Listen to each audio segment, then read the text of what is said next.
Bonjour à tous et merci donc d'être venus si nombreux, enfin d'être restés chez vous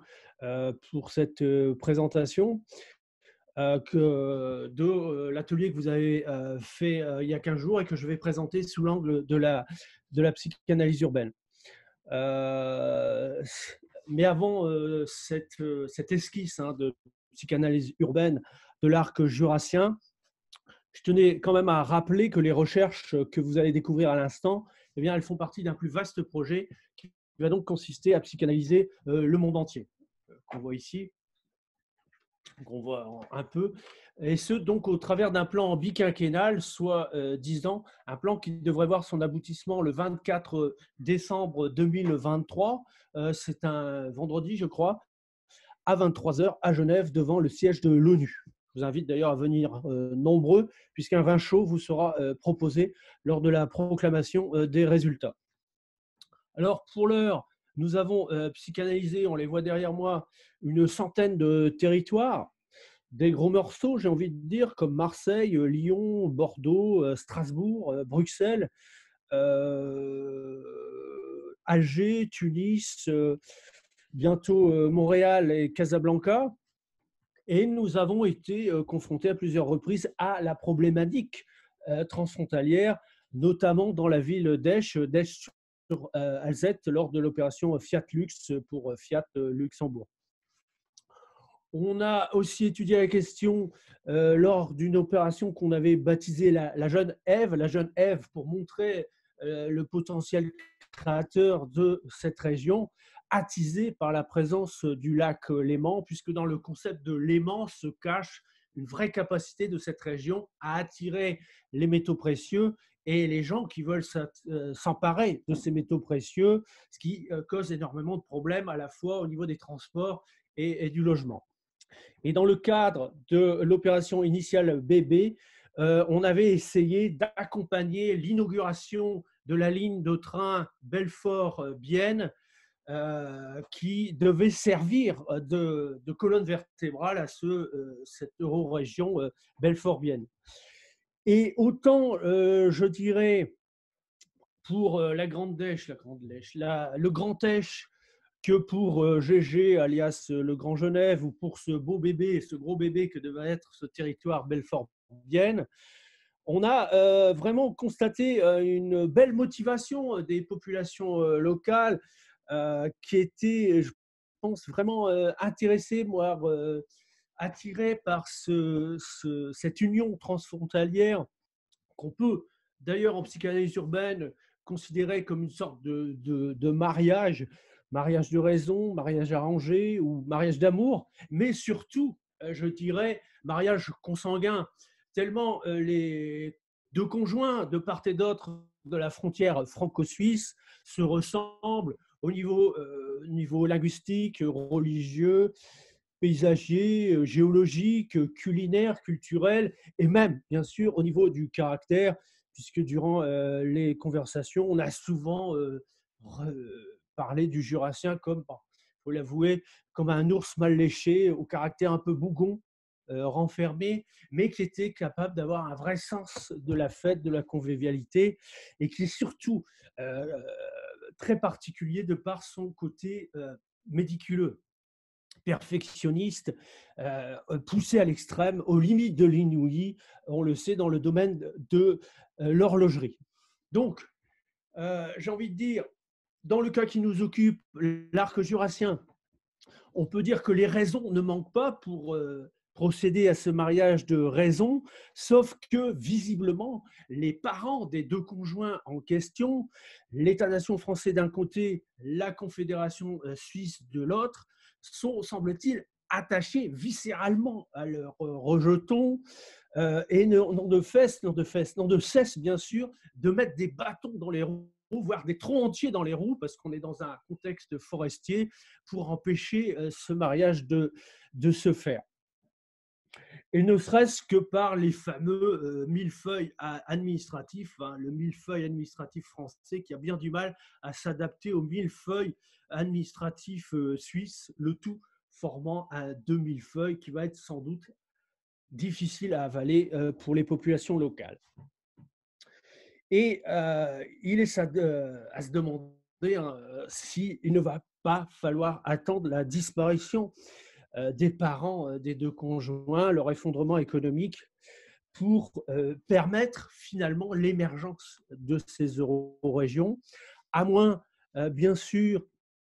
que se mette en place, je dirais, une refonte du projet européen. Et c'est ce que nous avions d'ailleurs préconisé lors de la psychanalyse urbaine de l'Europe dans son ensemble. Ça nous avait été commandé il y a 2 ans dans le cadre du Brexit hein, par l'OCDE. Et on avait à l'époque, c'est l'opération Europe 2,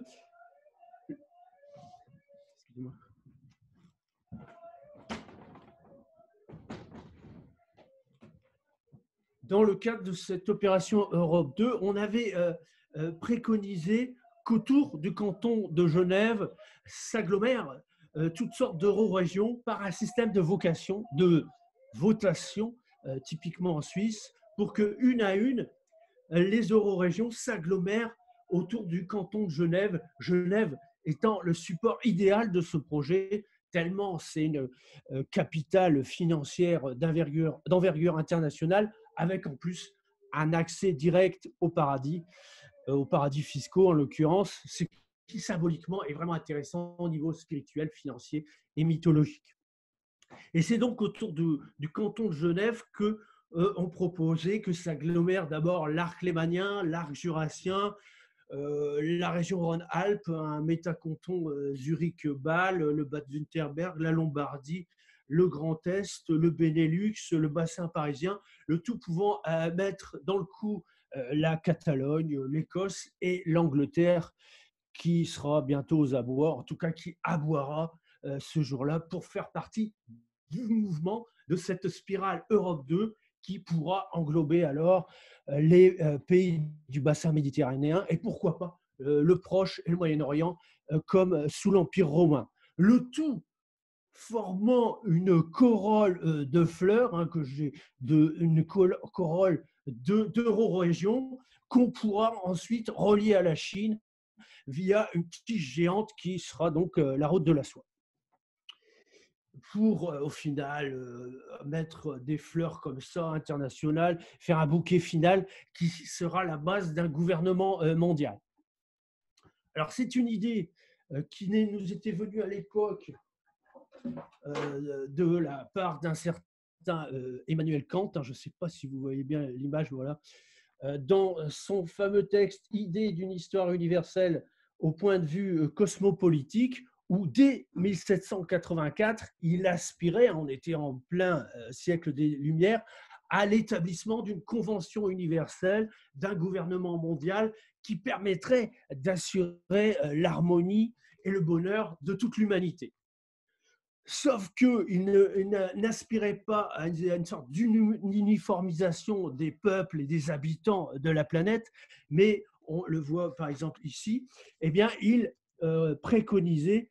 il revendiquait que cette convention universelle allait permettre, au contraire, à tous les peuples et tous les habitants de la planète d'affirmer et leur liberté, et leur créativité, et surtout leur singularité.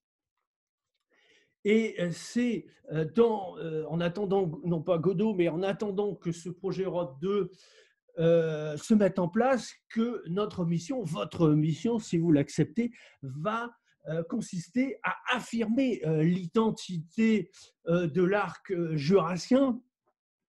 ne serait-ce qu'en précisant ses contours, hein, comme vous avez commencé à le faire, on l'a vu, via cet atelier de cartographie amusante, qui, si on en fait la synthèse, laisse clairement apparaître deux options. L'option qu'on voit ici en rouge, c'est l'option suisse-suisse qui regrouperait les 4 cantons et bouts de canton, qui quelque part serait un peu décevante puisqu'elle tournerait le dos à ce concept d'euro-région pour quelque part pérenniser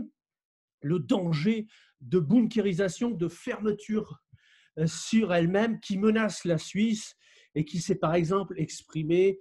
par la construction de milliers, de dizaines, de centaines de milliers d'abris atomiques dans les années 60, 70, 80. C'est pour cela qu'en tant que psychanalyste urbain, je suis bien sûr plus attiré par l'option, je dirais, king size, qu'on voit en gris et rouge, et qui donc regrouperait le canton suisse de Neuchâtel, le canton de Jura suisse de Neuchâtel, un bout du canton de Vache, de Vaud, et un bout du canton de Berne. Le tout regroupant aussi les 4 départements français que sont le Jura français, le Doubs, les Hautes-Zones et le territoire de Belfort. Et l'intérêt de cet arc jurassique transfrontalier, l'agité, il ne faudrait pas l'appeler comme ça parce qu'être agité, c'est un peu s'agiter dans tous les sens sans vraiment arriver à quelque chose de concret. Donc plutôt que de garder l'option agité, il sera sans doute plus intéressant de garder l'arc jurassien seul, l'option agi, je dirais. Agi parce que déjà, ça pousse à l'action, agit, passe à l'action, et ça crée lacaniquement, dès l'origine, une dynamique d'action au sein du territoire. Et ça rejoint une belle phrase de Démocrite, le penseur présocratique, qui dit que la politique, c'est avant tout créer des dynamiques. Alors, excusez-moi. Alors, juste l'intérêt aussi de l'arc jurassien décliné en agi, c'est que si on décline si on esquisse un peu le logo de cet arc jurassien, on pourrait utiliser le A de l'arc à la manière d'un arc qu'il faudrait bien sûr bander. On bande son arc et ça, quelque part inconsciemment, ça réveillerait constamment la libido du territoire. Et plus intéressant encore, je dirais, c'est qu'on voit que l'arc tiré par la flèche viserait le I du J jurassien, ce qui nous ramènerait bien sûr à Guillaume Tell et qui réveillerait la mythologie de la Suisse inventée, je crois, en 1307, avec un Guillaume Tell qui se rebellait contre le pouvoir en place, celui bien sûr des Habsbourg. Alors l'intérêt de l'arc, symboliquement, je dirais, c'est que on peut mettre plusieurs cordes à son arc, mais aussi on peut lancer plein de flèches. Et c'est ce que j'ai imaginé pour quelque part faire la synthèse des propositions faites il y a 15 jours, sous la forme, on le voit difficilement, mais d'un arc, voilà, qui lancerait des flèches vers une cible qui serait l'avenir, bien sûr, l'avenir non pas représenté sous la forme d'un trou noir, mais bel et bien sous la forme d'une galaxie baptisée l'avenir est pour demain, l'avenir est pour demain, demain tendu vers l'avenir. Alors, rapidement, et pour terminer, je retiens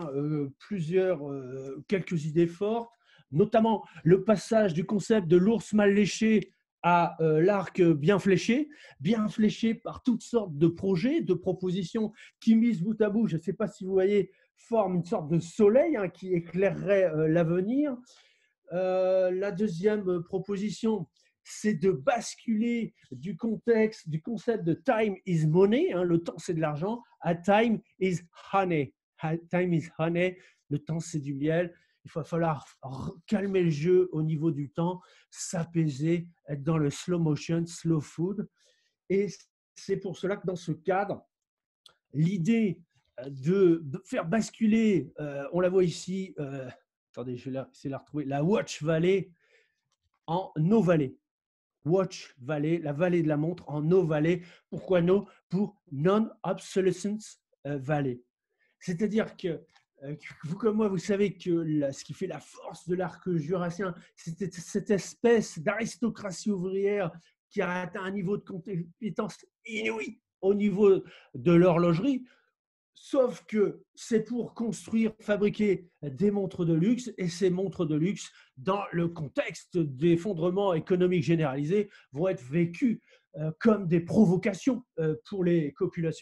populations, et qu'il va falloir reconvertir toute cette vallée dans la construction d'ordinateurs, mais pas des ordinateurs à obsolescence programmée, mais des ordinateurs inusables, capables de durer, de survivre 100, 200, 300 ans pour, excusez-moi, faire la Nike, faire la Nick à Apple et ces saloperies d'ordinateurs à obsolescence programmée d'où je vous parle. Mais je suis coincé, excusez-moi. On retient Watch Valley, No Valley. Et dernière proposition, c'est lié à c'est l'idée à ni Dieu ni mètre carré, et où j'ai essayé de mettre en relation cette envie de silver economy avec le nombre considérable de résidences secondaires présentes des part et d'autre de la frontière. On est à 20% du parc immobilier qui sont des résidences secondaires. Ça fait des dizaines de milliers de logements vacants, alors qu'en même temps, les jeunes gens ont de plus en plus mal à se loger.